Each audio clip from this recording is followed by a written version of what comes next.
To order and welcome everyone. This meeting is being held in accordance with the schedule of meetings adopted at the organizational meeting held January 4th, 2023. Adequate notice of this regular meeting of the Kenilworth Board of Education has been provided to the Home News Tribune, the Star Ledger, and the local source on January 12th, 2023. A copy has been filed with the Kenilworth Borough Clerk, posted in the board office, the Kenilworth Borough Hall, Brearley, and Harding Schools, as is provided by the Open Public Meetings Act. Okay, thank you, Mr. Ganella. Can you please join us and rise to salute the flag? I pledge allegiance to the flag of the United States of America and to the republic for which it stands, one nation, under God, indivisible, with liberty and justice for all. Mr. Ganella, can we please have roll call? Viner. Here. David. Here. Drogan. Here. Ferrara. Here. Haberthur. Ladati. Here. Panici. Here. Tears. Here. Zimmerman. Here. We have quorum. Very good. Thank you, Mr. Ganella. First up, we will have superintendent's report and presentations and discussions. Mr. Arlington. Yeah. Good evening, everybody. As we on-ramp to the new school year in a couple of days, we have a full slate of presentations to make to the board this evening. Mrs. Heipel and Mr. Davies will start this evening with an overview of the results of last spring's New Jersey Graduation Proficiency Assessment results. All juniors take this standardized assessment as part of the state's graduation requirements. They'll share results and how we use them as reflective points and also calls to action. Also, I am excited to share details about the launch of our Teacher Leadership Academy, which formally began a few weeks ago. And finally, we'll round out tonight's presentation with a required report of our student safety data collection from last school year. So at this time, I'll turn it over to my colleagues.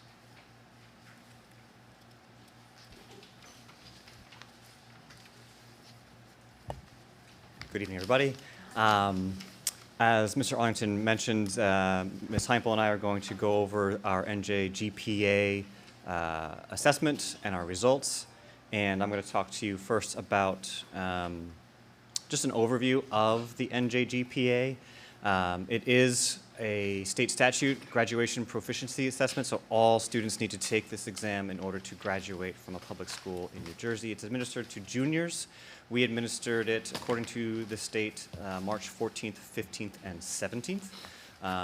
It includes math and ELA, and is designed to measure the extent to which students are graduation ready. The ELA component is aligned to the 10th grade ELA standards, and the mathematics component is aligned to Algebra 1 and Geometry standards.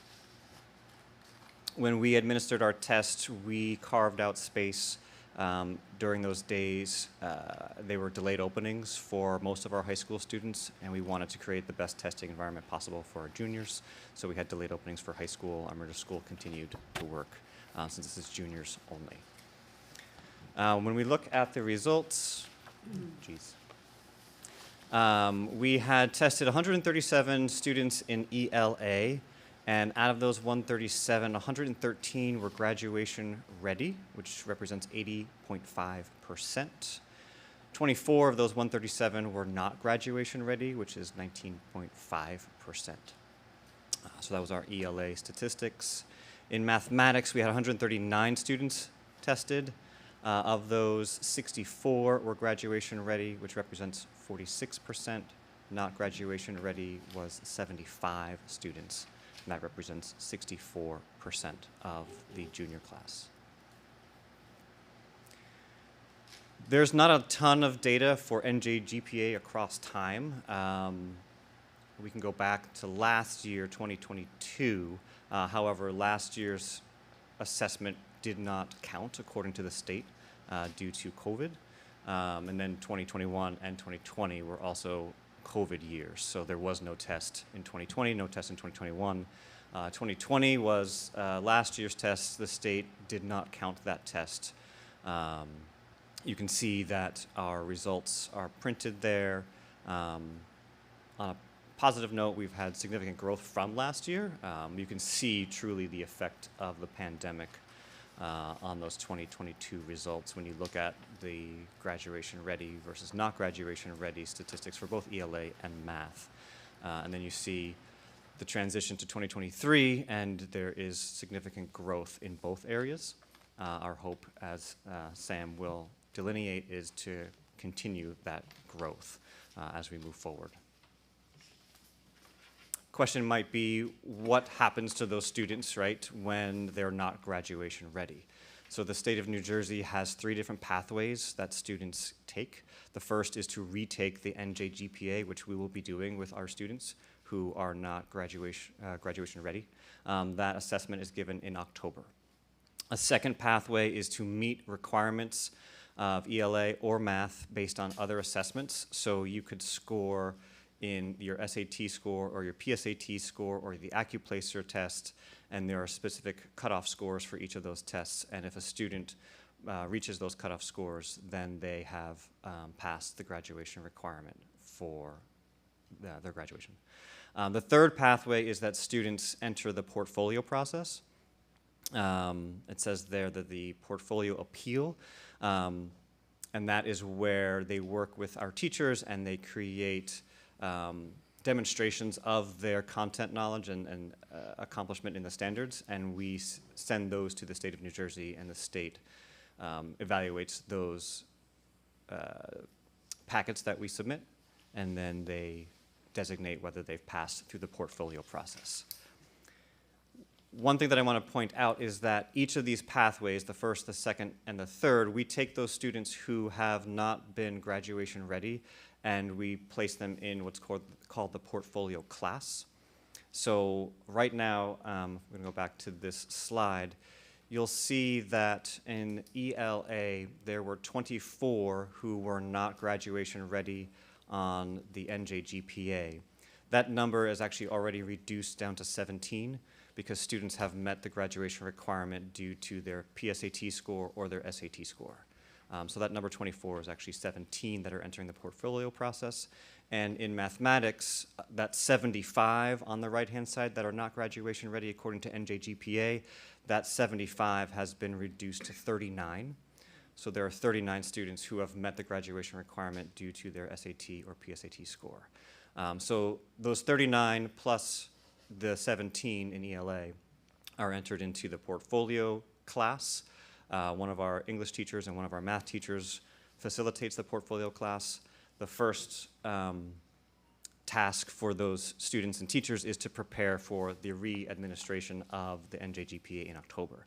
So from September 7th through October 19th, they will be working on NJGPA skills and standards to prep for that test. And then once that test, we get the results for that, then they'll be preparing students for the portfolio process and or another administration of the SAT.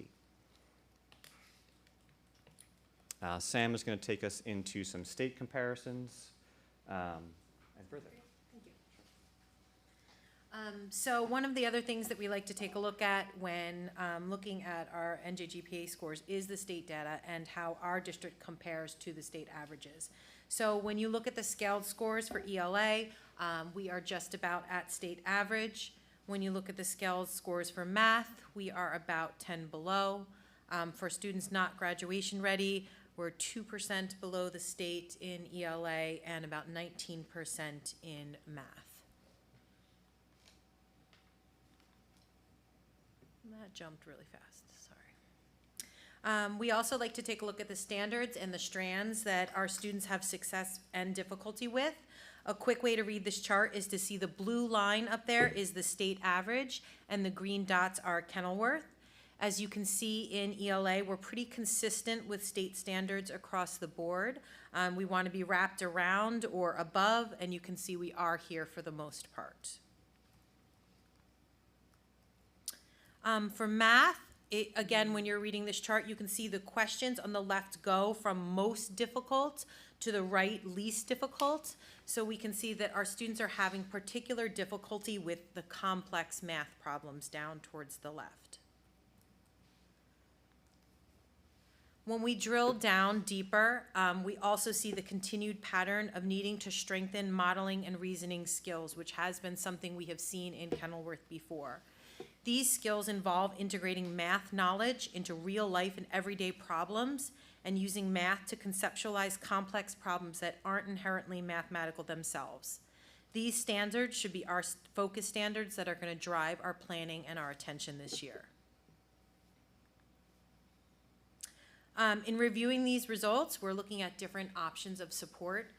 The first change that we're making, Mr. Davies spoke about a little bit, will be providing students who didn't pass the NJGPA with an extensive program in September to October to strengthen their skills around the power standards for these subject areas. And our hope is for these students to retake the NJGPA exam at the fall administration and pass so they can take other courses for the rest of the year. We will also use these results to help us drive some professional learning in all of the departments.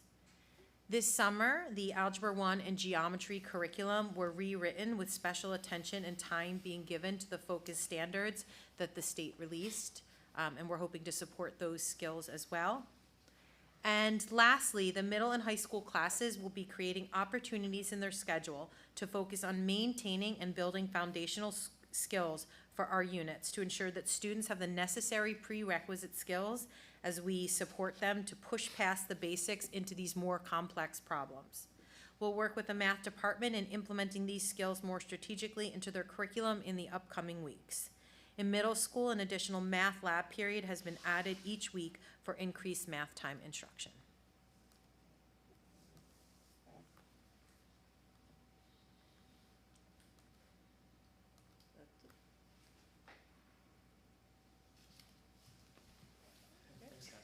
Sam, quick question. Anything else? For the teacher leadership, so I know we talked a little bit about this before, the support programs for the teacher leaders. So are you guys, or have you offered some suggestions in the teacher leadership to help support the teachers with not only the GPA students that are testing now, but for the future group that's going to test? Like, what kind of things are we doing to plan for the next group of kids that are taking GPA based on what we have now? And how can the teacher leaders and everybody kind of help not only with GPA, but with, kind of spreading the word to help the... So one of those things that we briefly talked about that we'll be talking to the math department is we built like a program into their curriculum that we'd like to partner with the best way to implement it into their curriculum. But it's called Maintaining Your Skills, and it's going to be a part of every math day or between units, how we decide to implement it with the math team. But what it's going to do is take the skills of their current unit and build in an opportunity to make sure that the students have the prerequisite skills before we launch into it, because we don't want them to struggle with what we're currently teaching. So taking the time to make sure to really focus on that. So the whole math department will be working on that in the middle and high school. And so those are for the current kids, so we are hoping that, that will be implemented in the Algebra 1 and Geometry this year as well, to hopefully strengthen those conceptual understandings and skill sets. Anyone else questions? Paula? Yeah, I do. The many that you're not, they drop out, are there any that don't want to do this and they just drop out? Is there a percentage of that? Students who drop out of... Yeah, who don't continue, don't go, because they fail, they just quit during their service or something? We don't really have a dropout That's what I'm issue, so no, I think we All right. do a lot of work to keep those kids Good. and have a bunch of safety nets, but we don't have students dropping out. Thank you. No. Is this relatively new? Or is this Yes. relatively new? Okay, so Yeah. I just wondered, can you go back 5 years pre-COVID? You can't? No, Okay. you can't. Thanks.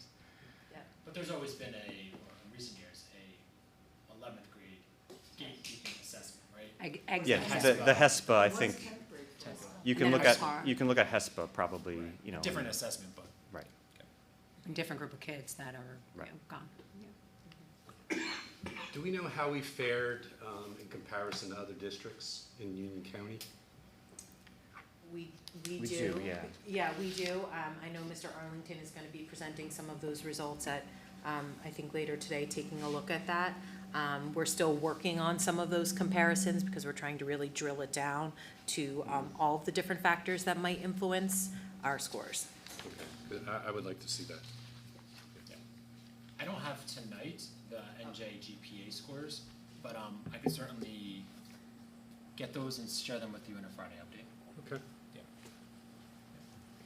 All right, thank you guys. Anybody else questions? No? Thank you both so much.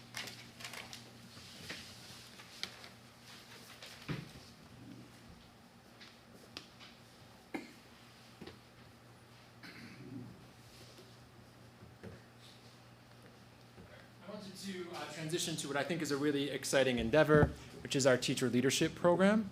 I've been interested in starting this here in Kenilworth for a few years, but COVID sort of thwarted my efforts, but it was good to get back on track recently with this idea.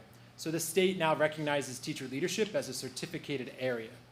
There are teacher leadership standards, and there are programs statewide through universities like Rutgers, and also homegrown programs at the district level. Our teacher leadership program is a homegrown endeavor. Teacher leaders are different than lead teachers, right? It's a different role with different aims and a different scope.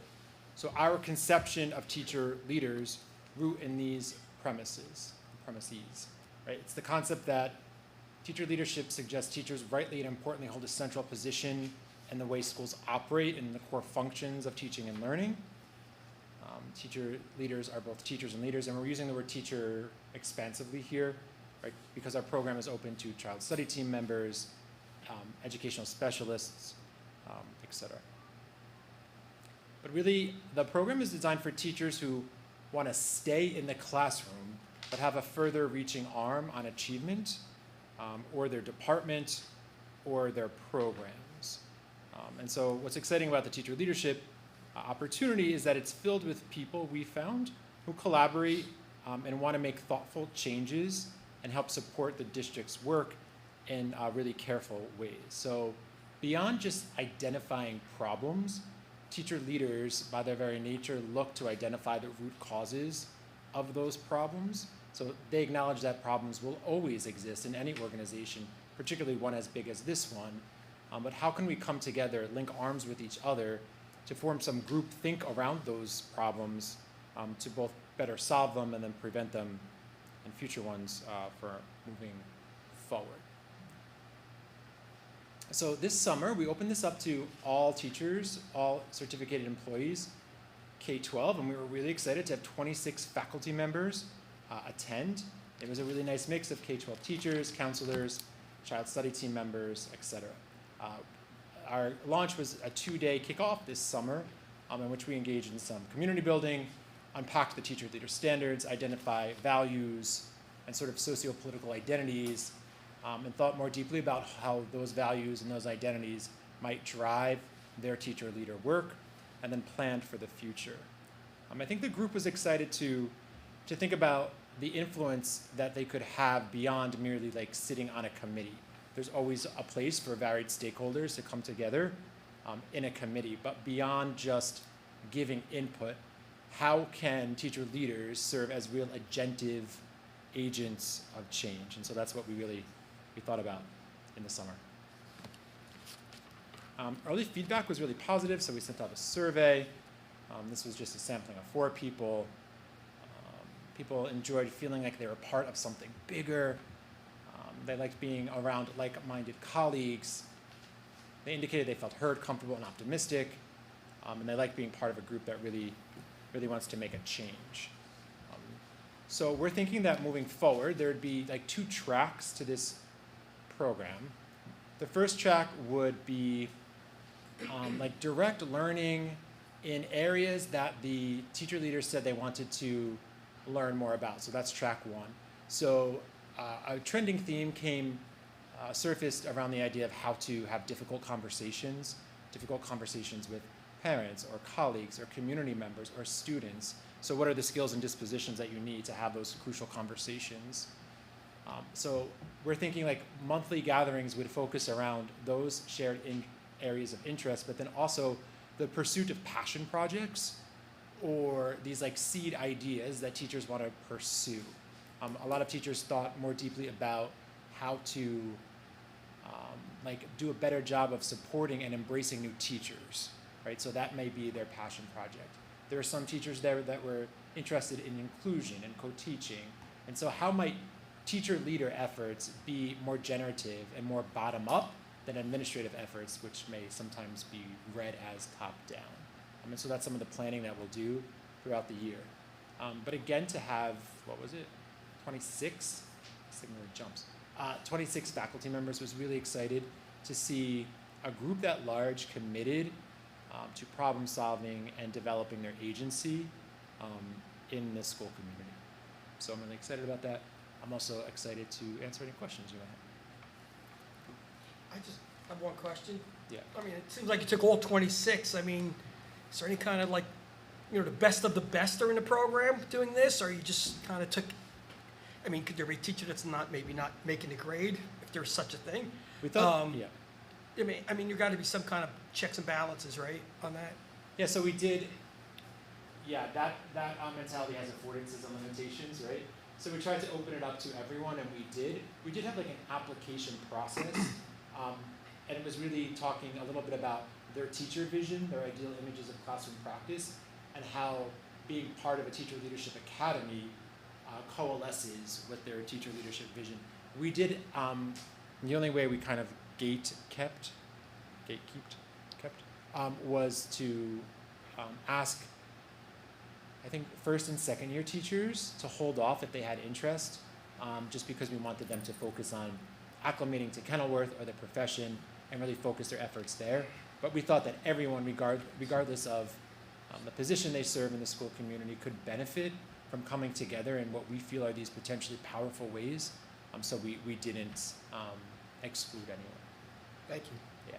So just trying to get it all straight, because we did talk about it a little bit Yeah, before. please. The idea of the teacher leaders is they're going to be people that will be able to turnkey things back to their colleagues. And when you mentioned the teacher leaders, something that they might be doing were things that they themselves wanted to learn more about.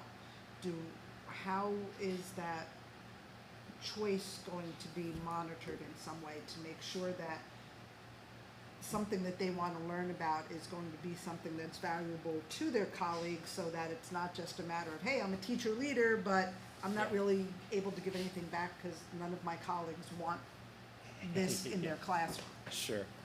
I don't have a question for that. I don't have an answer for that last part.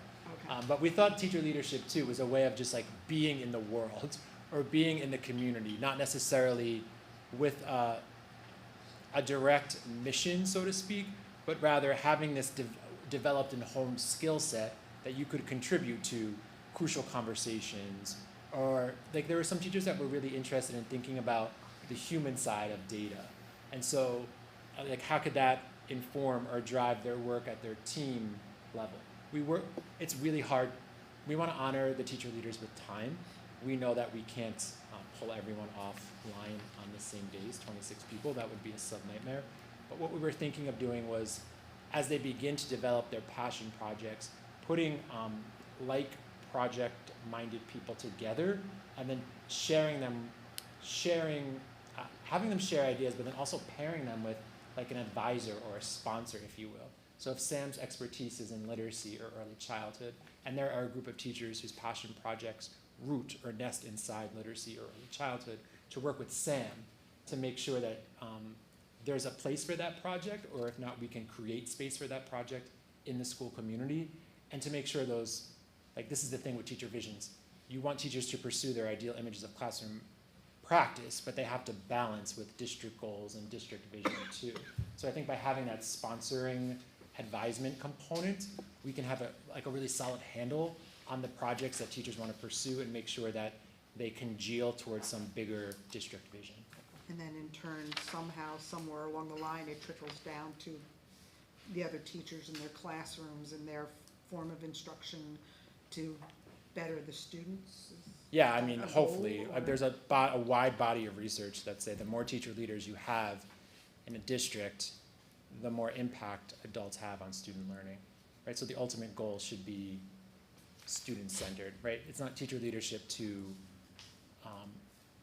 come together and think about a different field trip opportunity for students. While that's important, that's sort of outside the scope of the teacher leader. There has to be an impact to kids Right. through the work. Yeah. Yeah. Okay. Thanks for those questions. Any others? Okay. Last thing I have is less exciting, I think, in my humble opinion. School safety data submission. All right, so the last presentation I have to share tonight is in reference to our school safety data submission.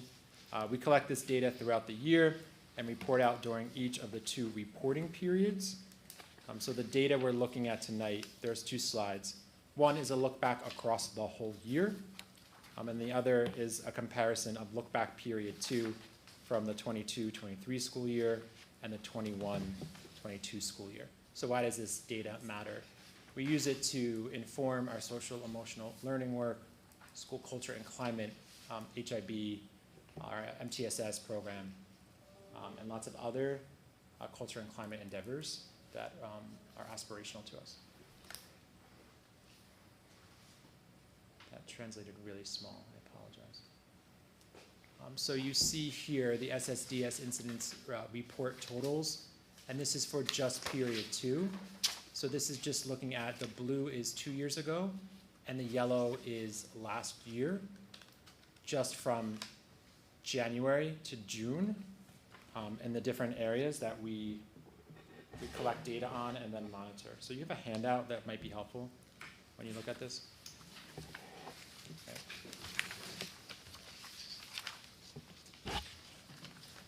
As you look at that handout, I'm going to kind of talk through the second slide too. This one is incidents by category. So the incidents across the measured categories are violence, vandalism, substances, weapons, and HIB confirmed versus alleged. And then training and programs. So the training and programs look across the entire year. So the full school year of 2022 compared to 2023. So 2 years ago is in blue, last year is in gold. And you'll see there that we really try to ramp up our trainings and programs. So those are trainings and programs for both students and faculty, for students, faculty, and parents. And so a lot of that work is born out of the Student Personnel Services Department, and also in tandem with the building principals. Again, those are the incidents by category.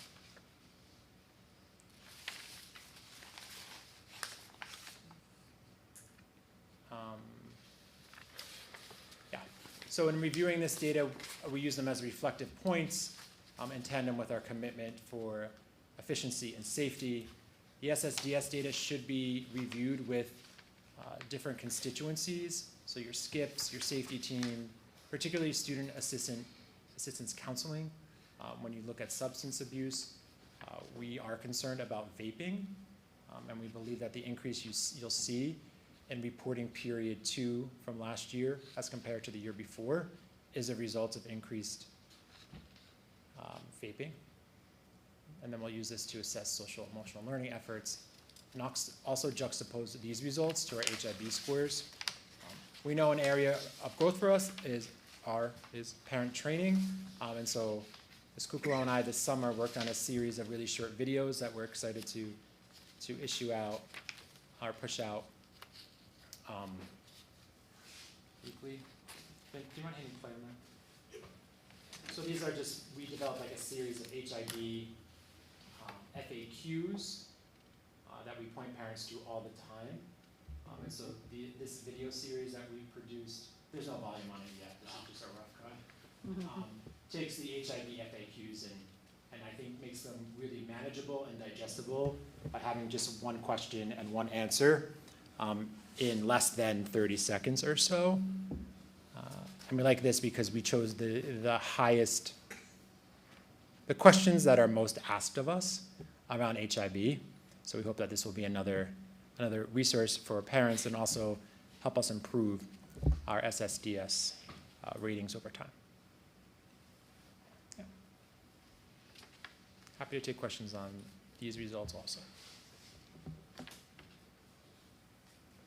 Anyone have questions for Mr. Arlington? That video is gonna be on the website or mentioned? We were thinking of putting one out every other week or so in our Friday folder, but then cataloging them on the website too. Social media, et cetera. The Municipal Alliance is doing some things, and we're trying to get more funding, I know, to go and get to the younger grades. They took those programs away, and we're hoping to get some of them back. And they are doing something on vaping, I believe. Great. And I think the Alliance has made connections with our school Yes. assistance counselor too, right? So she's a great resource for it. Since this is a special meeting, there's no HIB report. Kyle, I have a question. Yeah, please. Yeah, so looking at the total incidents between 2021 and 2022 and 2022, 23, from a total perspective, you know, it almost doubled. It looks like Harding actually went down in total incidents and really more than doubled. So what, if anything, are we doing proactively to try and curtail this activity? Again, we think most of that rise is attributed to vaping. So we definitely have been deploying our student assistance counselor in different ways, right? She's new to us. I believe next year is her second year. So she's doing a lot of work with kids that have been found to have a vaping problem. We've also tried some more preventative measures, including security cameras, things like that. And I know Jeremy's working on some parent correspondence around vaping too. Yeah, feel free to add a point. Yeah, so we were able to hire an additional officer, a special law enforcement officer, who will be joining Detective Pickett, our school resource officer, because we've identified this vaping situation, and also just incidents in bathrooms in general seem to be partly contributing to the rise. So having greater supervision in the hallways and monitoring the bathrooms is a key component of prevention. And just tightening some of our school rules is also on the horizon, so we'll be unveiling that to parents, teachers, students in the coming months. For cell phones are contributing to some of the problems, vaping is one of the records.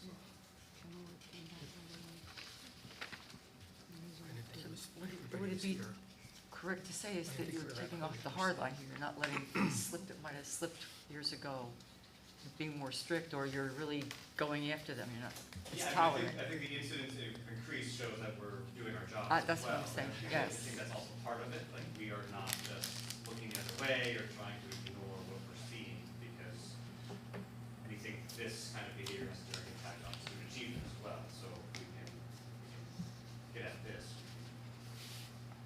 help educate kids. Thank you. Anyone else questions? Okay, thank you, Mr. Arlington. Thank you, everybody.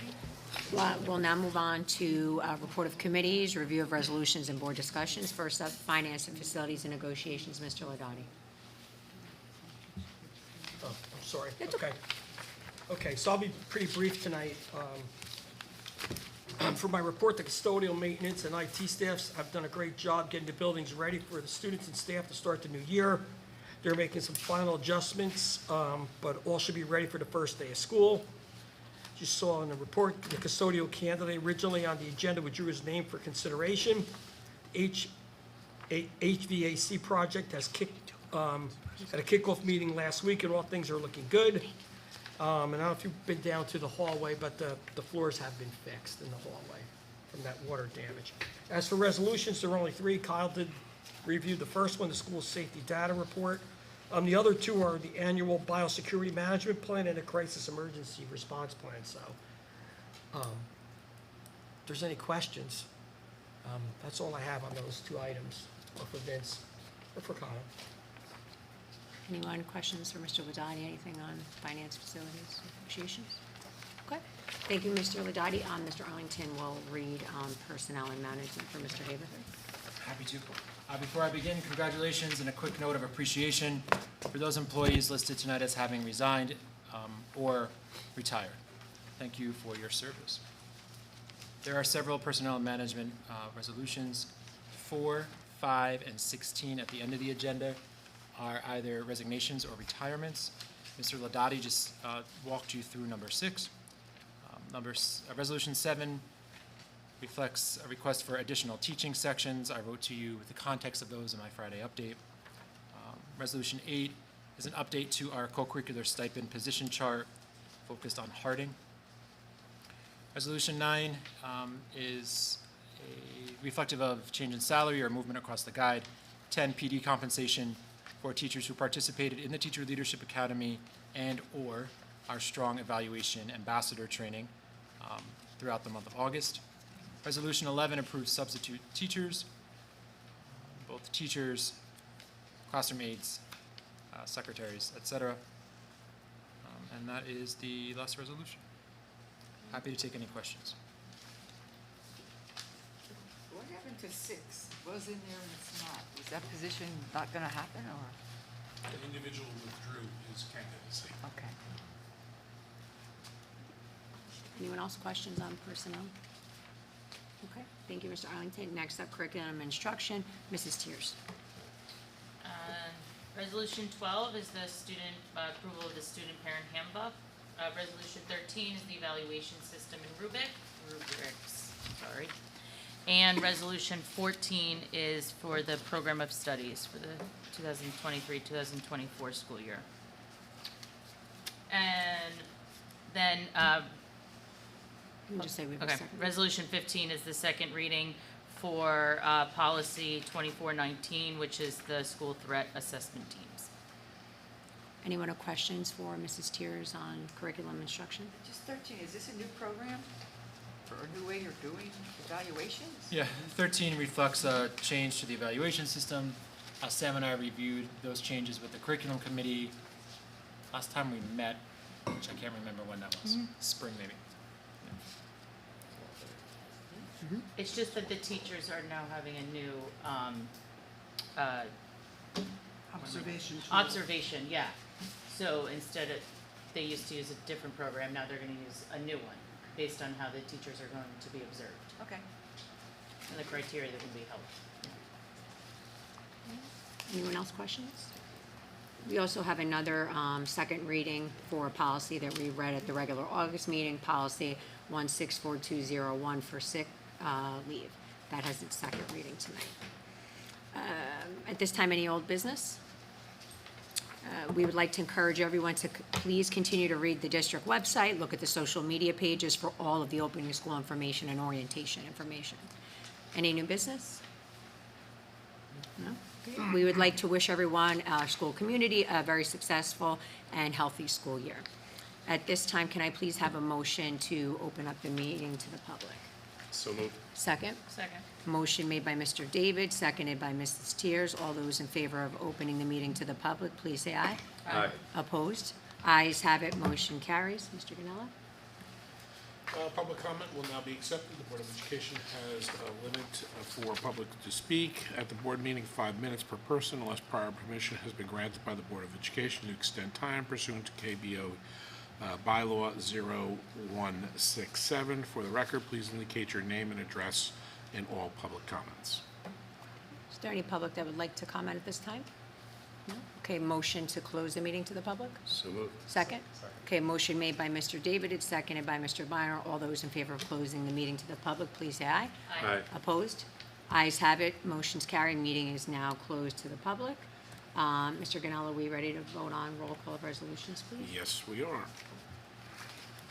This is for all 16 resolutions on the agenda. Do any need to be voted on separately? No? Okay. This is resolutions 1 through 16 on the agenda. Biner. Yes. David. Yes. Drogan. Yes. Ferrara. Yes. Ladati. Yes. Tears. Yes. Zimmerman. Panici. Yes. Motion's carried unanimously. Okay, very good. Mr. Ganella, is there a need to go into closed executive session? There is not. Okay, if that's the Motion to case. adjourn? Second? Second. Motion made by Mr. David, seconded by Mrs. Tears. All those in favor of adjourning, please say aye. Aye. Opposed? Ayes have it, motion is carried. The meeting is now adjourned. Thank you very much. Happy Labor Day. See you in September.